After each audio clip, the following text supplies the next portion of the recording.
ಸೂರಜ್ ಹೆಗಡೆ ಅವರ ಹತ್ರ I want your summary closing remarks. In any case going by the trend 29 ಸೀಟ್ಗಳ ಅಂತರದಲ್ಲಿ ಮುಂದುವರೆದಿದ್ದೀರಿ ನೀವು. 20 and another 29 seats ಮುಂದುವರೆದಿದ್ದೀರಿ. ನನ್ನ congratulation in advance ತಗೊಂಡಿರಿ. ಅಕಸ್ಮಾತ್ ಬದಲಾದ್ರೆ ವಾಪಸ್ ತಗೋತೀನಿ. ಅವಾಗ ಸದ್ಯಕ್ಕೆ ಕಂಗ್ರಾಚುಲೇಷನ್ಸ್ ಸ್ವೀಕರಿಸಿ ಒಂದ್ ಮಾತಾಡೋದಾದ್ರೆ. ಇಲ್ಲಿ ಲಾಸ್ಟ್ ಟೈಮ್ ನೋಡಿದ್ದೀರಾ, ಈ ಸತಿ ನೋಡ್ತಾ ಇದ್ದೀರಾ. ನಮ್ಗೇನಾಗಿದೆ, ಅಭ್ಯಾಸ ಆಗಿದೆ, ಹೊಸದೇನಲ್ಲ. ಲಕ್ಷ್ಮೀನಾರಾಯಣವ್ರಿಗೆ ಯೂಶಲ್ ಆಗಿ ಏನಾಗ್ತವೆ, ಚುನಾವಣಾ ಫಲಿತಾಂಶ ನಮ್ಮ ಕಾಂಗ್ರೆಸ್ ಫೇವರ್ ಆಗಿ ಬಂದರೆ ನಮ್ಮ ಸ್ಪೀಕರ್ಗಳು ಹಂಗೆ ಬರ್ತಾ ಇರ್ತಾರೆ ನಿಮ್ಮ ಸ್ಟುಡಿಯೋಗಳಿಗೆ. ಯಾವ ಪಕ್ಷ ಸೋಲ್ತಾ ಇರ್ತದೆ ಅವ್ರಿಗೆ ಪಾಪ ರೀಪ್ಲೇಸ್ಮೆಂಟ್ಗಳೇ ಬರಲ್ಲ ಅಲ್ವಾ? ನೀವು ಇವಾಗ ಈ ಪರಿಸ್ಥಿತಿ ನೋಡಿ ಹೇಳ್ತಿದ್ದೀರಿ ಸೂರಜ್ ಅವರು.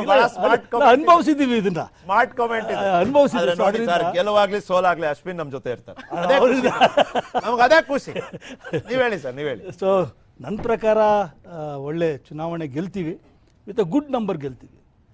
ಅರೌಂಡ್ ಸುಭದ್ರ ಸರ್ಕಾರ ಆಗುತ್ತೆ. ಜನ ಅದಕ್ಕೆ ಓಟ್ ಹಾಕಿದ್ದಾರೆ ಅಂತ ನನ್ನ ಪರ್ಸನಲ್ ಒಪಿನಿಯನ್ ಇದೆ. ಸುಭದ್ರ ಎಷ್ಟು ಬೇಕು, ಸತೀಶ್ ಅವರೇ ಎಷ್ಟು ಹೇಳಿದ್ರು ಸುಭದ್ರಕ್ಕೆ ಎಷ್ಟು ಬೇಕು ಅಂತ.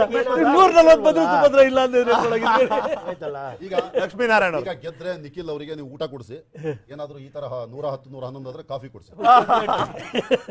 ಸರ್ ನೀವ್ ಹೇಳಿ ಸರ್. ಈಗ ಇವಾಗಿನ ಒಂದು ತಮ್ಮ ವಾಹಿನಿ ನೋಡುವಂತ ವ್ಯವಸ್ಥೆ 109 ಕಾಂಗ್ರೆಸ್ಗೆ ಮತದಾರ ಲೀಡ್ ಕೊಟ್ಟಿದ್ದಾರೆ. ಹೌದು ಸರ್. ಹಾಗಾಗಿ ನಾವು ಹೇಳ್ತಕ್ಕಂಥದ್ದು ಎಷ್ಟೇ, ಅವು ಏನಾದರೂ ಕೂಡ ಬಹುಮತದ ಸರ್ಕಾರ ರಚನೆ ಮಾಡೋದಾದರೆ ಮುಂದಿನ ದಿನಮಾನಗಳಲ್ಲಿ ಸ್ಪಷ್ಟವಾಗಿರ್ತಕ್ಕಂಥ ನ್ಯಾಯ ನೀತಿಯಿಂದ ರಾಜಕಾರಣದ ಸೇವೆ ಕೊಡಲಿ ನಮ್ಮ ಪ್ರಶ್ನೆ. ಆದರೆ ನಾವು ಯಾವುದೇ ನಮ್ಮ ಪಕ್ಷದಿಂದ ಯಾವುದೇ ಅವ್ರಿಗೆ ಕಿರ್ಕೊಳ್ಳೋ ಇರೋದಿಲ್ಲ. ಆದರೆ ವಿರೋಧ ಪಕ್ಷವಾಗಿ ಯಾವ ರೀತಿ ನಾವು ನಡ್ಕೋಬೇಕು ಅದನ್ನ ನಡ್ಕೊಂಡು ಸರ್ಕಾರಕ್ಕೆ ಚಾಟಿ ಕೊಡುವಂತ ವ್ಯವಸ್ಥೆ ನಾವು ಮಾಡ್ತೀವಿ. ಒಪ್ಕೊಂಡೇ ಬಿಟ್ರಲ್ಲ ವಿರೋಧ ಪಕ್ಷದಲ್ಲಿ ಕೂರ್ತೀವಿ ಅಂತ ಹೇಳಿ. ಪ್ರಶ್ನೆದಲ್ಲಮ್ಮ, ಈಗಿನ ಪರಿಸ್ಥಿತಿ ರಿಸಲ್ಟ್ ನಾನು ಹೇಳ್ತಾ ಇರೋದು. ಈಗಿನ ಪರಿಸ್ಥಿತಿಯಲ್ಲಿ ಇನ್ನೂ ಕೂಡ ಮುಂದುವರೆದು ಏನಾದರೂ ಕೂಡ ಹೇಳಕ್ಕಾಗಲ್ಲ.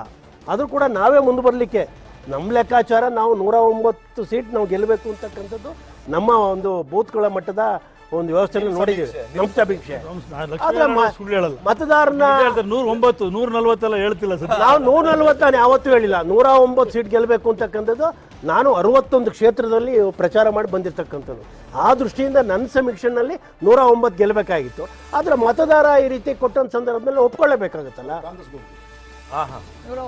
ಅಲ್ಲ, ಅದು 109 ಕಾಂಗ್ರೆಸ್ಗೆ ಹೋಗಿದೆ. ಆದ್ರೂ ಕೂಡ ಅತಂತ್ರ ಪರಿಸ್ಥಿತಿನಲ್ಲೇ ಇದ್ದಾರೆ ಈಗಲೂ ಕೂಡ ಅವರು. ಹೋಯ್ತಲ್ಲ, ನೇರವಾಗಿ ಇನ್ನೂ ಸ್ಪಷ್ಟವಾಗಿರ್ತಕ್ಕಂಥ ಬಹುಮತ 4. ಈಗಿನ ಪರಿಸ್ಥಿತಿ 4. ಮುಂದಿನ ಇದರಲ್ಲಿ ಹೆಚ್ಚು ಕಮ್ಮಿ ಆಯ್ತು ಅಂತ ಅಂದ್ರೆ ಹೇಳಕ್ಕಾಗಲ್ಲ ಸರ್. ಏನಕ್ಕೂ ಅಶ್ವಿನ್ ಜೊತೆ ಟಚ್ ಅಲ್ಲಿರಿ.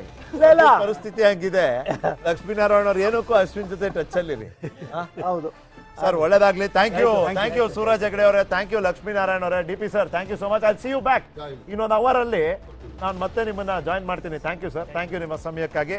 ಇನ್ನು ಕೆಲವೇ ನಿಮಿಷಗಳಲ್ಲಿ ಕಾಂಗ್ರೆಸ್ ಬಿಜೆಪಿಯಿಂದ ಬೇರೆಯವರು, ಬೇರೆ ವಕ್ತಾರರು ನಮ್ಮನ್ನ ಜಾಯಿನ್ ಮಾಡೋರಿದ್ದಾರೆ. ಇಲ್ಲಿವರೆಗೂ ನಮ್ಮ ಜೊತೆ ಇದ್ದಂತ ಸೂರಜ್ ಹೆಗಡೆ ಅವ್ರಿಗೆ, MD ಲಕ್ಷ್ಮೀನಾರಾಯಣ ಅವ್ರಿಗೆ, DP ಸತೀಶ್ ಅವ್ರಿಗೆ ಧನ್ಯವಾದಗಳು. ಅಶ್ವಿನ್, ನಿಮ್ಮ ಸಹನೆ, ನಿಮ್ಮ ಪಾಲ್ಗೊಳ್ಳುವಿಕೆಗೆ ನಮ್ಮ ಧನ್ಯವಾದಗಳಿದೆ. ಹಿಂಗೆ ಕಂಟಿನ್ಯೂ ಮಾಡೋಣ. ಇಲ್ಲಿ ನೋಡಿ, ಈಗ್ಲೂ ಆಟ ಇರೋದು ನಿಮ್ಮ ಕೈಯಲ್ಲೇ. ಈ ಸದ್ಯಕ್ಕೆ ನೋಡ್ತಾ ಇದ್ರೆ ಈಗ್ಲೂ ಪದ್ಮನಾಭ ನಗರಕ್ಕೆ ಬರೋ ಅಂತ ಅನಿವಾರ್ಯತೆ ಬರ್ಬೋದು.